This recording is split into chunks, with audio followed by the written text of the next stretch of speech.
കുറച്ചു ദിവസമായി കാത്തിരിക്കുന്ന ഒരു പുസ്തകവുമായിട്ടാണ് ഈ ഓടിവരവ്. അത്രമേൽ പ്രിയപ്പെട്ട മനുഷ്യർ.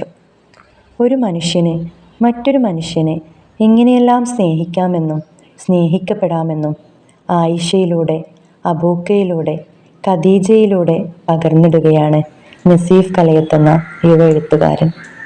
പ്രണയം വല്ലാത്തൊരു ഹലാക്കാണ് എന്ന് എഴുത്തുകാരൻ കുറിച്ചിടുമ്പോഴും ആയിഷയുടെയും അബൂക്കയുടെയും ഖദീജയുടെയും പരസ്പരം അറിയലിനെ, ചേർത്തു പിടിക്കലിനെ, ഉൾക്കൊള്ളലിനെ പ്രണയമെന്നതിനേക്കാൾ എനിക്കെന്തോ സ്നേഹമെന്ന് വിളിക്കാൻ തോന്നുന്നു. തൻ്റെ ബാല്യകാല സുഹൃത്തായ ആയിഷയെ തൻ്റെ ആത്മാവിനോളം ഉള്ളിലേറ്റിയ അബൂക്ക ഖദീജയുടെ ആത്മാവായി മാറുന്ന അതുല്യ സ്നേഹത്തിൻ്റെ പകർന്നാട്ടം തികച്ചും സാധാരണമായ ഒരു ജീവിതത്തിൻ്റെ പശ്ചാത്തലത്തിൽ വരച്ചിട്ടിരിക്കുന്നു ഖദീജ എന്ന ഈ കൊച്ചു പുസ്തകം.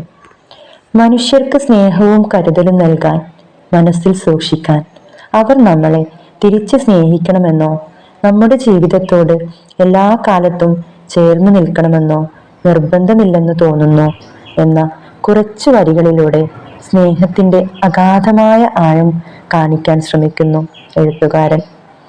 ഏറ്റവും നല്ല പ്രതികാരം സ്നേഹിക്കലാണ് എന്ന് സ്നേഹം നിഷേധിക്കപ്പെട്ട മാളുവിലൂടെ പറഞ്ഞുകൊണ്ട് പരിഗണിക്കപ്പെടലാണ് സ്നേഹമെന്ന സ്നേഹത്തിൻ്റെ വ്യത്യസ്തമായ ഒരു ഭാവവും നമുക്ക് മുന്നിൽ തുറന്നു കാട്ടുന്നു.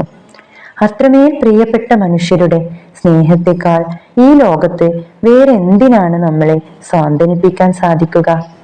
ചുറ്റും സ്നേഹിക്കുന്ന മനുഷ്യരുണ്ടെങ്കിൽ, അത് പ്രകടിപ്പിക്കുന്ന മനുഷ്യരുണ്ടെങ്കിൽ കാലം എത്ര വേഗമാണ് ഓടുക. സ്നേഹമുള്ള ഇടങ്ങൾ തന്നെയല്ലോ സ്വർഗവും എന്ന മനോഹരമായ വരികളിലൂടെ ഹൃദയത്തിനുള്ളിൽ മഞ്ഞുതുള്ളി വീഴുന്ന സ്നേഹാനുഭവം നൽകുന്നു ഖദീജ. ആയിഷയുടെ വേർപാടിലൂടെ തുടങ്ങിവെക്കുന്ന കഥയുടെ അവസാന താളുകൾ ഖദീജയുടെ വിരഹത്തിൻ്റെ, വേർപാടിൻ്റെ അതിതീവ്രമായ ഹൃദയം വിങ്ങുന്ന വേദനയോടെ നമ്മുടെ കണ്ണുകളെ കണ്ണുനീരിനാൽ മറകെട്ടുമ്പോൾ ഒരു മൈലാഞ്ചി മണമായി ഖദീജ വീണ്ടും അബൂക്കയുടെ മനസ്സിൽ നിറയുന്നു. നമ്മുടെ ഹൃദയവും ആ മൈലാഞ്ചി മണം തേടുന്നു.